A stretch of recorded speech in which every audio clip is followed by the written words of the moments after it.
Assalamualaikum warahmatullahi wabarakatuh.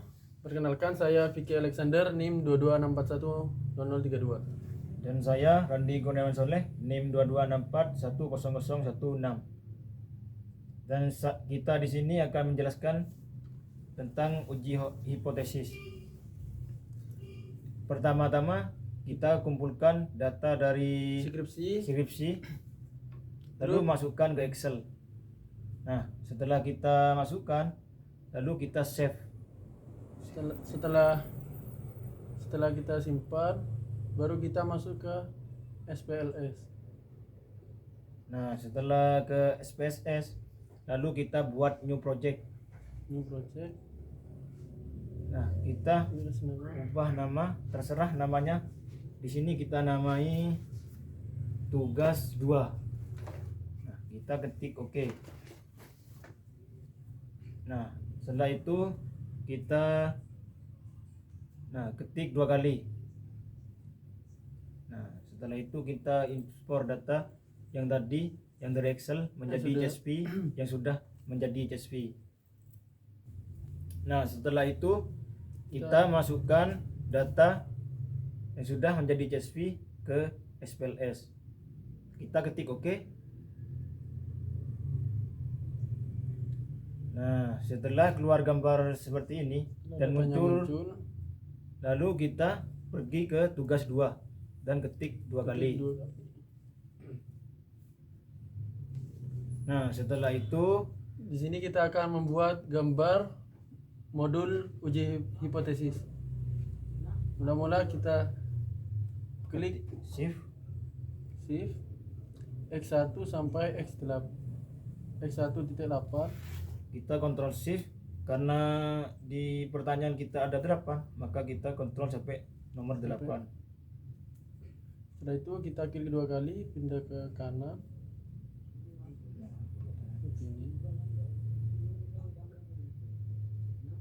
Setelah itu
setelah kita export to Excel, kita mendapatkan Smart PLS report yang nantinya kita akan analisis di Word, yang mana di dalamnya itu ada Model- auto loading, R-square, dan constructability dan model fit. Nah, selanjutnya kita langsung ke Word. Nah,